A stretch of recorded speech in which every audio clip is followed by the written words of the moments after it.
मुफलिस हो गए, कितने तबंगर हो गए, कितने मुफलिस हो गए, कितने तबंगर हो गए, खाक में जब मिल गए दोनों बराबर हो गए। एक दिन दोनों को बराबर हो गया। कोई लाख कितना ही बड़ा पैसे वाला हो, कोई लाख कैसा भी हो, एक दिन सब बराबर हो जाने हैं। चिता की अग्नि में इसी तरह बबूत बनकर हम सबको खत्म हो जाना है। इसलिए भोलेनाथ बबूत लगाते हैं। हरे रामा रामा राम सीता राम राम, हरे रामा रामा राम सीता राम राम राम, हरे रामा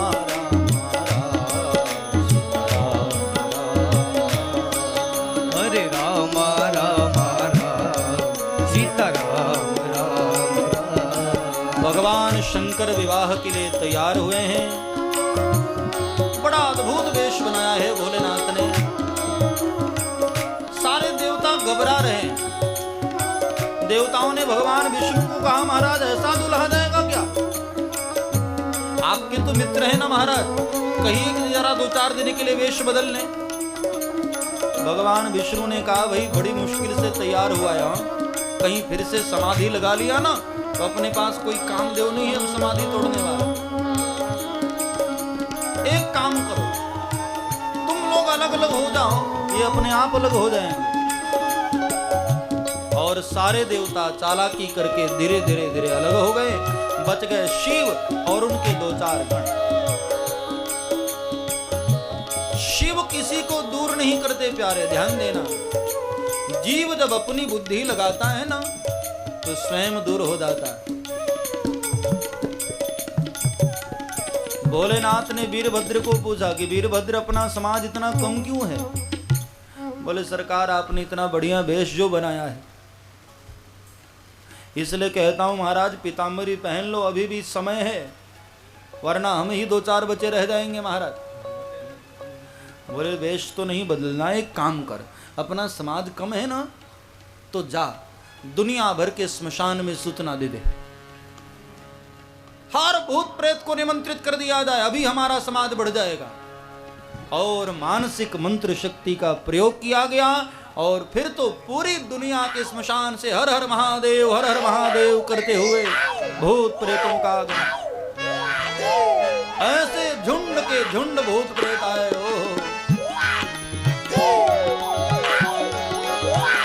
तन खीन कोवत पीन पावन को पावन गति धरे, भूषण कराल कपाल कर सब सत्य सोनित तन भरे।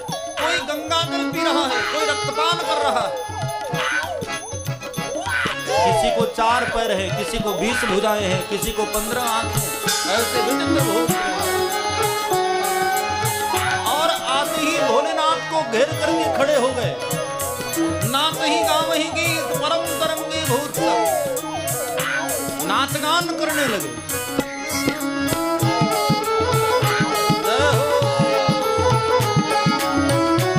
भाई मालिक का विवाह है। हाँ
पता है आपका मन नहीं भरा है अभी, लेकिन बस इतना समझे भोलेनाथ दुल्हे के वेश में तैयार होकर के हिमालय नगरी पहुंचे हैं। और मैं संक्षेप में आपको अब यहाँ बता दूं, क्योंकि कई बार आपने विस्तार रूप में सुना है मेरी व्यासपीठ के द्वारा। बहुत संक्षेप में भोलेनाथ का विवाह मैं आपको बताऊं तो वेद मंत्र के उच्चारण के साथ भोलेनाथ का विवाह संपन्न हुआ। और वैसे भी बाबा तुलसी ने भी मानस में शिव विवाह जरा संक्षेप में ही गाया है, क्योंकि साथ में भूत प्रेत है ना। भूत प्रेतों को देख करके वहां के ब्राह्मण इतने डर गए होंगे कि आधा मंत्र बेचारे वैसे ही भूल गए। और बात भी सच है, भूत सिर के पास खड़ा हो तो किसे मंत्र याद आएगा। या तो यूं कहें कि देवताओं को जल्दी पड़ी थी, इसलिए जल्दी जल्दी में सब किसी ने जल्दी ही कर दिया। हमारे बाबा तुलसी की कलम भी जरा जल्दी ही चल गई। हाँ, शिव जी और पार्वती का विवाह संपन्न होता है। और विवाह के बाद भोलेनाथ कैलाश आते हैं। समय अनुसार कार्तिकेय महाराज का प्रागट्य हुआ, तारकासुर का वध, और यहाँ शिव जी का चरित्र बाबा तुलसी ने विराम किया। भाव और श्रद्धा से जय जयकार बोलिए शंकर भगवान की, पार्वती मातु की जय। शिव जी का चरित्र विराम करके ध्यान देना, एक यहां बहुत प्यारा उपदेश दिया हम सबको। शिव के चरित्र से हमें क्या उपदेश मिला है, ध्यान देना। महत्वपूर्ण चरित्र नहीं है, महत्वपूर्ण चरित्र की शिक्षा। दुनिया के तमाम दाम्पत्य जीवन वालों को मेरी प्रार्थना है, गृहस्थ व्यक्ति को मेरी प्रार्थना, गृहस्थ जीवन बुरा नहीं है मेरे भाई बहन, लेकिन यदि अच्छा बनाया जाए तो। क्योंकि परमात्मा जब भी धरती पर आए किसी गृहस्थ के ही घर पे आए। हाँ, इसलिए गृहस्थ जीवन बुरा नहीं, लेकिन गृहस्थ जीवन को बढ़िया बनाओ भगवान शंकर की तरह, जहां प्रत्येक पात्र पूजा जाता है। ध्यान देना, हम देखते हैं या पति की पूजा हुई या पत्नी की पूजा हुई, या बेटे की पूजा हुई या बाप की पूजा हुई, राम जी की पूजा हुई लेकिन दशरथ जी की नहीं हुई, कृष्ण की हुई, कृष्ण पुत्रों की नहीं हुई। लेकिन शिव जी का परिवार इतना अद्भुत परिवार है, ऐसा अद्भुत परिवार है जहां प्रत्येक पात्र पूजा जाता है। शिव जी की पूजा, मां भवानी पार्वती की पूजा, गणेश भगवान की पूजा, कार्तिकेय महाराज दक्षिण भारत में पूजे जाते हैं। और यही नहीं, नाग पंचमी के दिन हम गले वाले शेषनाग की भी पूजा कर लेते हैं। हाँ, पूरा का पूरा परिवार पूजनीय है भोलेनाथ का। हम अपने गृहस्थ की बगिया को ऐसा सदाएं मेरे भाई बहन, जहां लोग हमारे पूरे परिवार को नतमस्तक हो, ऐसा दाम्पत्य जीवन हो। शिव चरित्र को विराम करके बाबा तुलसी राम चरित्र की ओर आगे बढ़े हैं। कैलाश के शिखर से कथा शुरू हुई है। देखो, गृहस्थ के गृह में से राम कथा का आगमन बाबा तुलसी ने करवाया। विवाह करने के बाद मेरे भाई बहन, ऐसा नहीं कि आप अपने धर्म और कर्म को छोड़ दें, नहीं। विवाह के बाद पति पत्नी दोनों मिलकर धर्म करें, दोनों साथ में भजन करें।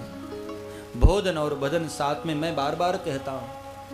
और यहां एक दिन कैलाश के शिखर पर भोलेनाथ बड़े प्रसन्न मुद्रा में बैठे हुए हैं, और तब मार पार्वती ने राम कथा विषय को प्रश्न किए हैं, और उसके उत्तर में भोलेनाथ ने करी प्रणाम राम ही त्रिपुरारी, करी प्रणाम राम ही त्रिपुरारी, करी प्रणाम राम ही त्रिपुरारी, करी प्रणाम राम ही त्रिपुरारी।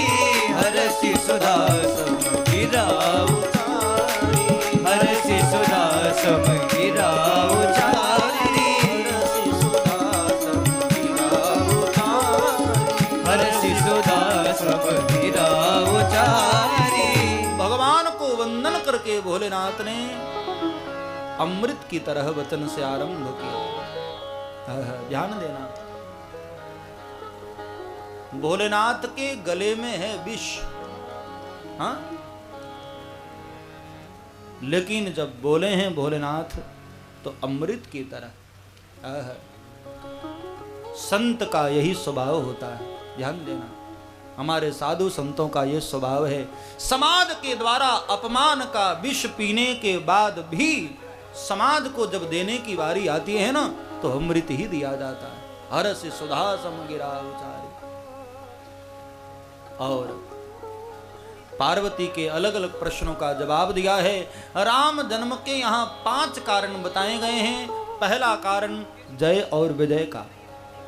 जय विजय को श्राप लगा था, और उनके उद्धार के लिए भगवान को राम रूप में एक बार आना पड़ा, एक कारण वो। दूसरा कारण जलंधर नाम के असुर का, उसकी पत्नी ने भगवान को श्राप दिया था वृंदा ने, तो भगवान एक बार उसके श्राप को सत्य करने के लिए धरती पर आए राम रूप में, एक कारण वो।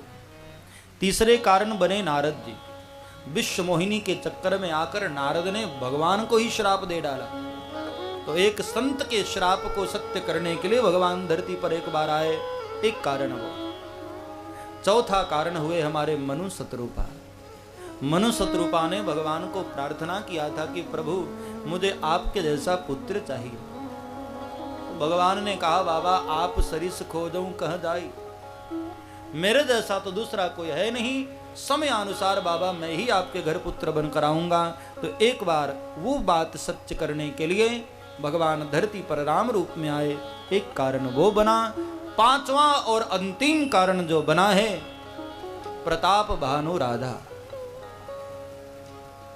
विश्व विदित एक कई कई देशु, विश्व विदित एक कई देशु, सत्य के तूतः बसहि नरेषु, सत्य के तूतः बसहि नरेषु। विश्व विदित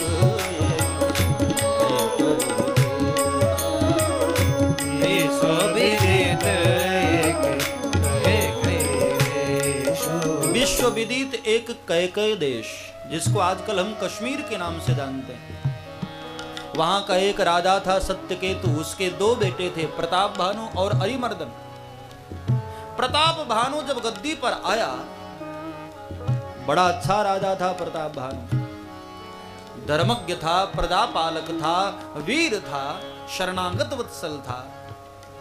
लेकिन एक कमी थी, उस राजा की आकांक्षाएं बहुत लंबी थी, इसलिए छोटे छोटे राजाओं को परास्त करके राज्य छीन करके अपने राज्य में मिलाने लगा। और ऐसा हुआ कि एक समय ऐसा भी आया, पूरी धरती का अकेला ही राजा रह गया, एक प्रताप भानु महिपाला। लेकिन ये उसका एक क्षत्र राज्य ज्यादा नहीं टिक पाया, क्योंकि जो व्यक्ति जितना जल्दी आगे बढ़ता है ना, कई बार वो इतना ही जल्दी गिर भी जाता है। ये प्रताप भानु राजा कपट मुनि के चक्कर में पड़कर एक बहुत बड़ी गलती करने जा रहा था। ब्राह्मणों को आमंत्रित किया है भोजन के लिए, और उस कपट मुनि ने मायामयी रसोई बनाई है, मांस वगैरह मिला दिया गया है। और तब भगवान को नहीं रहा गया, भगवान ने आकाशवाणी कर दिया, विप्रवृंद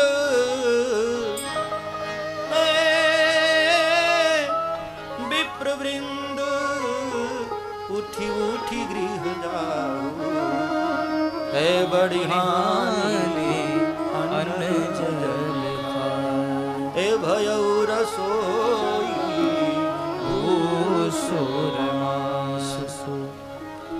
भगवान की आज्ञा हुई और सब ब्राह्मण नाराज होकर खड़े हो गए। कहा कि राजा का कर्तव्य होता है धर्म की रक्षा करना, और तू धर्म को तोड़ने चला था। तेरी मानसिकता आसुरी हो गई है, इसलिए जा राजा, श्राप देता हूं, खानदान समेत असुर हो जा। और ब्राह्मण का श्राप झूठा नहीं होता है, इसलिए समय पा करके वही राजा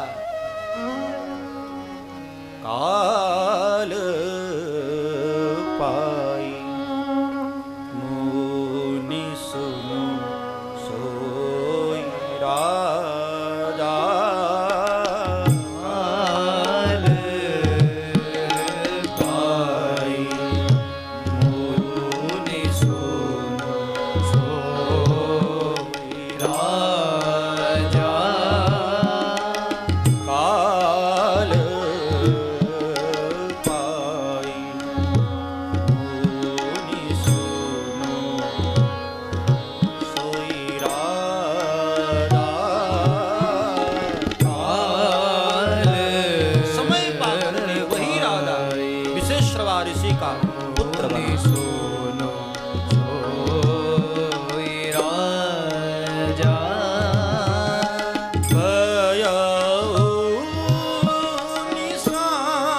निशाचर सहित समाजा,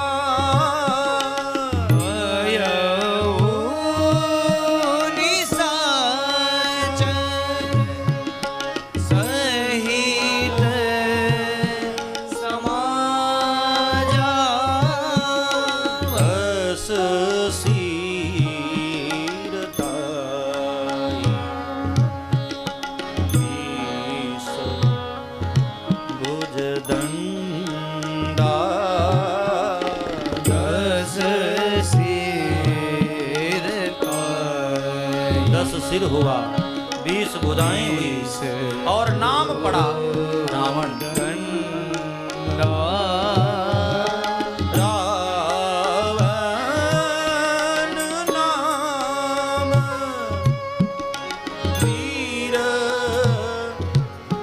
बरिबंडा, रावण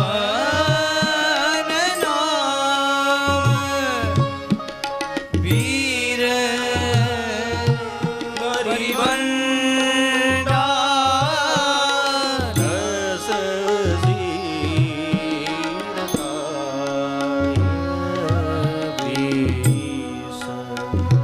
भुज भुज दंडा, दास सिर ताई, बीस भुज दंडा,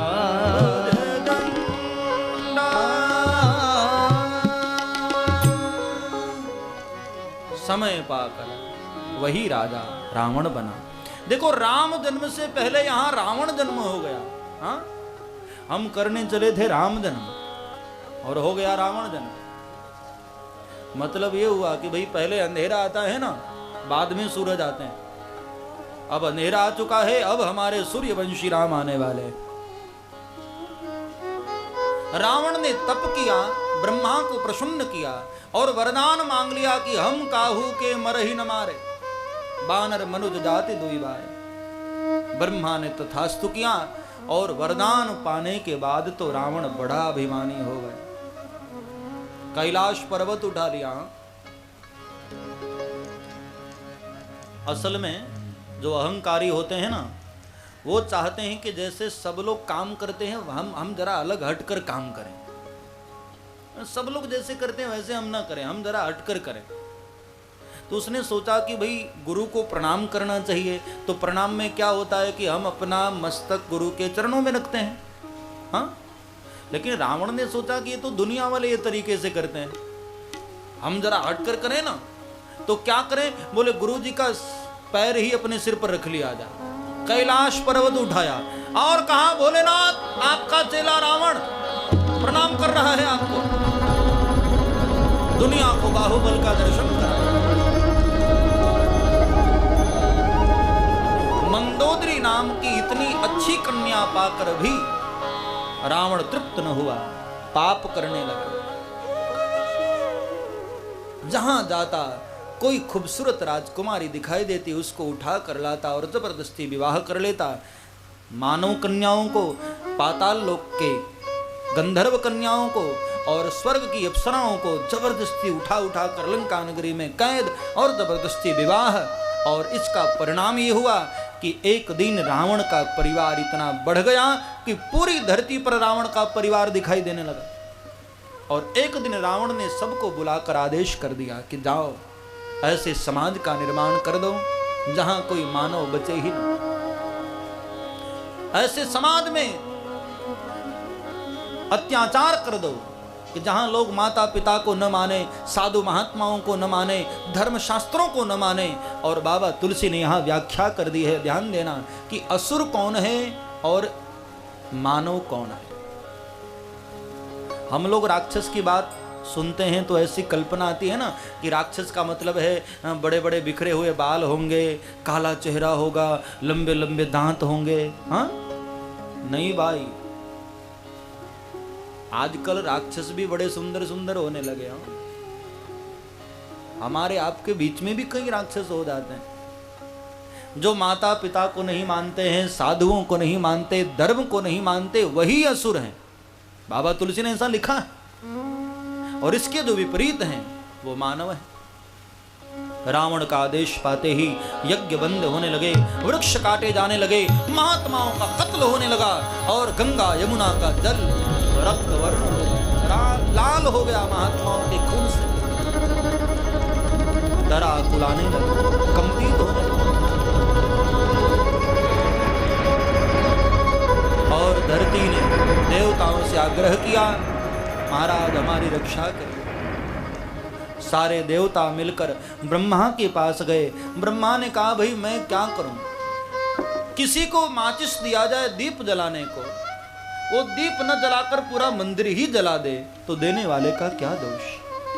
अब तो एक ही उपाय है, हम सबके जो तारनहार हैं हम उनकी शरण में चले, अब वही हमारे लिए कुछ कर सकते हैं। तो सबने मिलकर यहाँ परमात्मा को पुकारा है। राम जन्म से पहले एक बहुत प्यारी स्तुति आई है, आइए 2 मिनट के लिए हम लोग हमारे भी जीवन में भगवान का प्राकट्य हो इस उम्मीद और भावना के साथ। सीता राम राम राम सीता राम राम राम सीता राम राम राम सीता राम राम राम सीता राम राम राम सीता राम बजाते हुए भाई लोग भी कृपया राम राम राम सीता राम राम राम। जय जय सुर नायक जन सुखदायक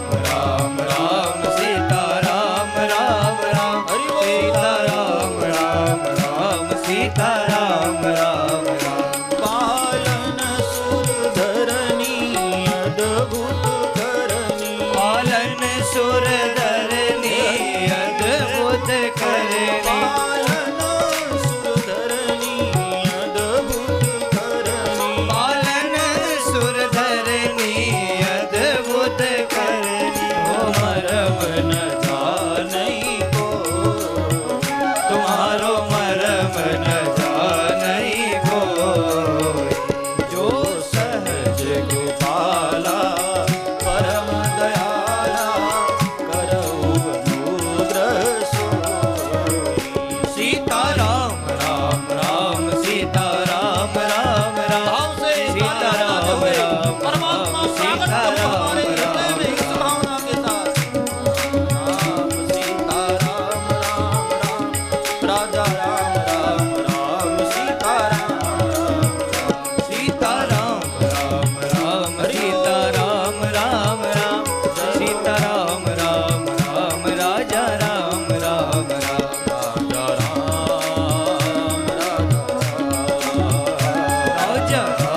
राजा राजा राजा राम राजा राम राजा राम, राजा राम।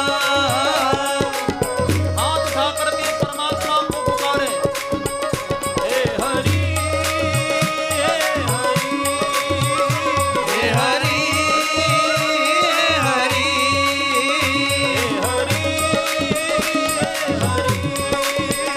हे हरि हे हरि, राम हे राम हे राम हे राम, हे राम हरि बोल, हे राम हे राम,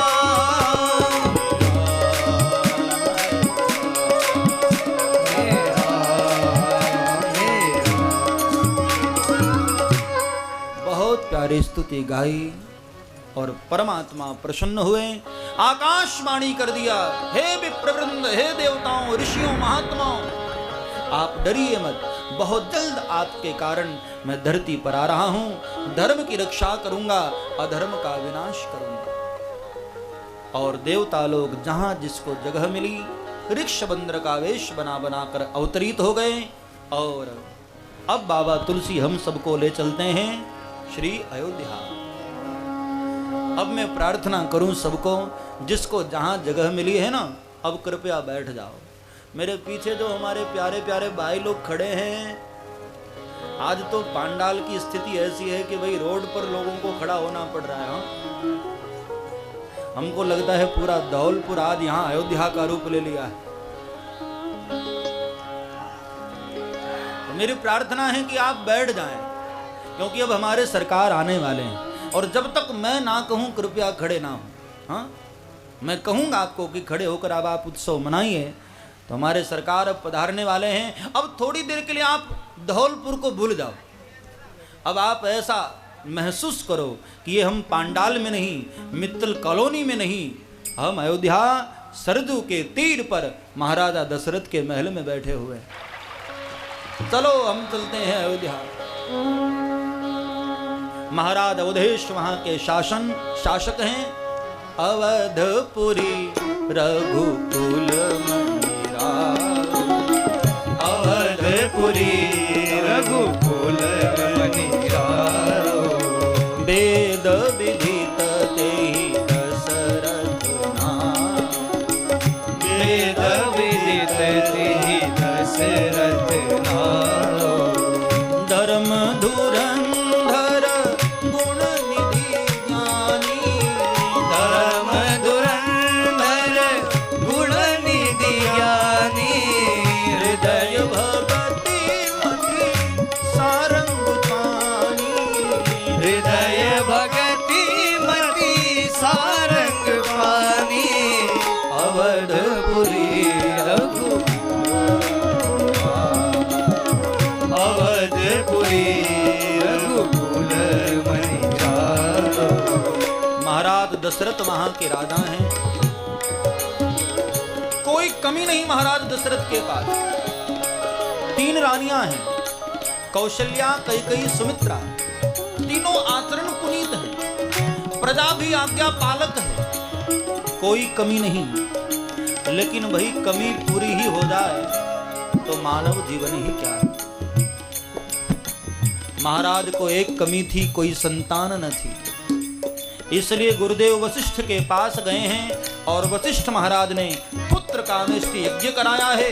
यज्ञ नारायण का प्रागट्य हुआ और जय जयकार से पूरी अयोध्या नगरी गुंजायमान। बोल यज्ञ नारायण भगवान की जय। प्रसाद का चरु तीनों माताओं ने ग्रहण किया। समयानुसार माताएं गर्भवती हुई और इंतजार करते करते वो महीना करीब आने लगा, चैत्र का महीना।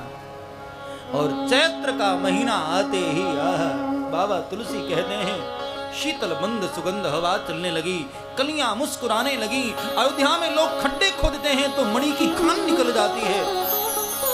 सरजू नदी का तो मैं क्या वर्णन करूं, सरजू में उछाल आने लगी, तरंगे उठ रही हैं सरजू में।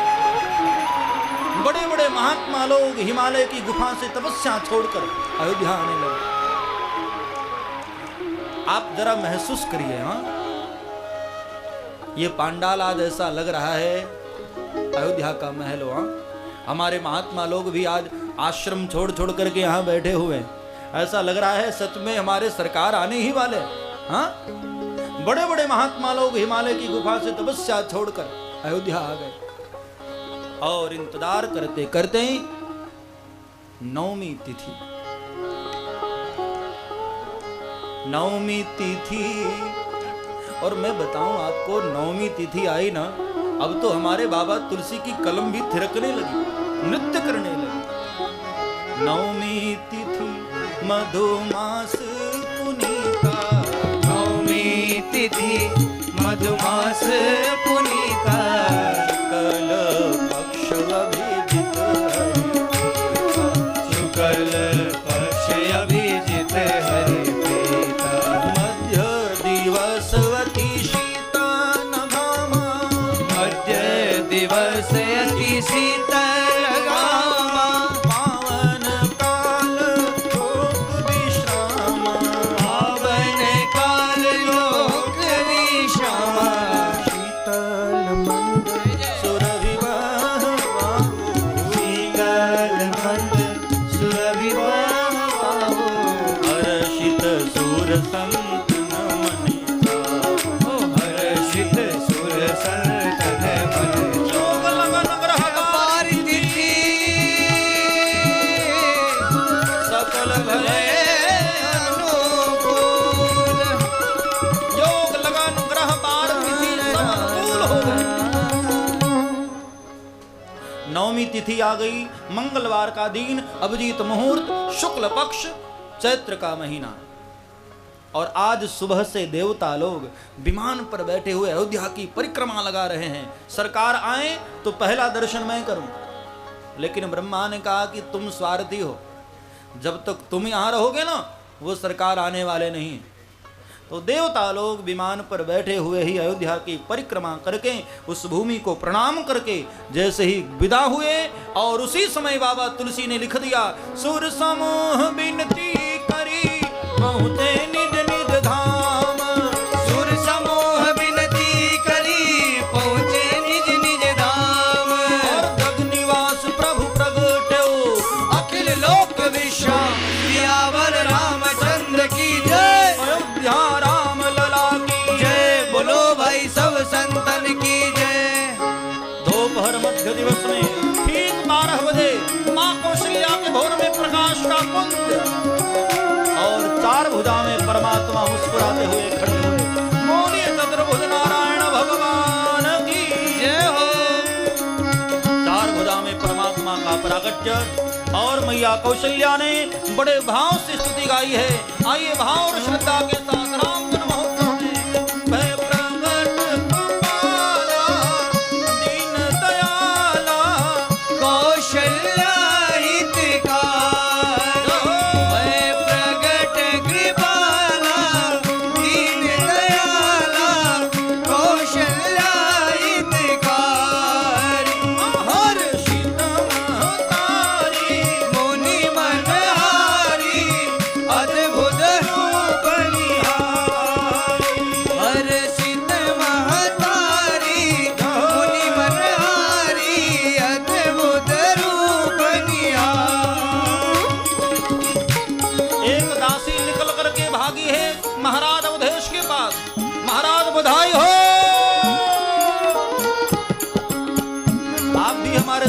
बोलेंगे बधाई हो, हाँ?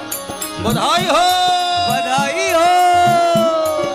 और फिर तो महाराज अवधेश ने भी कहा बंद की दाएं यहाँ सभा, पूरी नगरी को सजाया गया है और सबने बड़े धाम से आनंद लिया। राम जन्म के उपलक्ष्य में आप सभी लोगों को बहुत बहुत बधाई